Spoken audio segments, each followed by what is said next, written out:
పోషణ B పడాయి B అంటే పోషణతో పాటు పడాయి బి అంటే ముస్లిమ్స్ తెలిసింది కదా చదువు.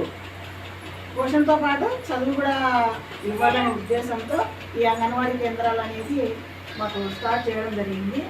ఇంతకుముందు మన కాన్వెంట్ లాగే నర్సరీ, ఎల్కేజీ, యూకేజీ ఈ 3 ద్వారా పిల్లలకు ఆటపాటల ద్వారా మేము విద్యను అందిస్తాం. దాంతోపాటు ఒక పూట మధ్యాహ్న భోజనం కూడా అంటే పోషణ కూడా కలిగిస్తాం. పోషణకి పడాయి ఇది దాని ఉద్దేశం.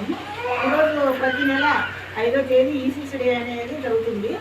ఈసీసీ డే అంటే అర్లీ చైల్డ్ కేర్ ఎడ్యుకేషన్, పిల్లలకి చదువు నేర్పించడం అన్నమాట. ఈరోజు సపరేట్గా మా పిల్లలు ఈ స్కూల్లో ఏం నేర్చుకుంటున్నారు అని ఈ ప్రీ స్కూల్ పిల్లల తల్లులను పిలిపించి వాళ్ళకి చెప్తామన్నమాట.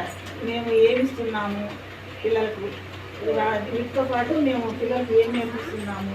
మాకు ప్రీ స్కూల్ కిట్ అనేవి వస్తాయి.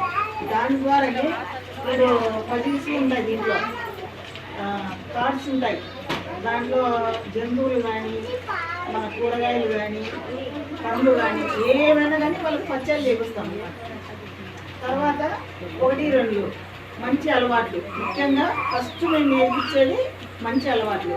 వాళ్ళు రాగానే టీచర్లకి నమస్కారం చేయడము, మాకే కాదు పెద్దలకు కూడా నమస్కారం చేయండి అని కూడా చెప్పడం జరుగుతుంది. వస్తానే చెప్పులు వరుసలో పెట్టడము, స్నానం చేసినావా లేదా, కొత్తలు చేస్తానే మొహం కడుక్కున్నారా లేదా, పళ్ళు ఉన్నారా లేదా, ఉక్కిన బట్టలు వేసుకున్నారా లేదా, వాళ్ళ బాగా నన్నలు దూరుకొని రావాలి. ఇవన్నీ మంచి అలవాట్ల కింద వస్తాయి. అది కూడా వాళ్ళకి నేర్పించలేదు. ఫస్ట్ మనం మొక్కయ్య ఉందని మానయ్య ఉందని అంటారు. అట్లా ఫస్ట్ పిల్లలు ఏవైతే మనకు అలవాటు పడిపోతారో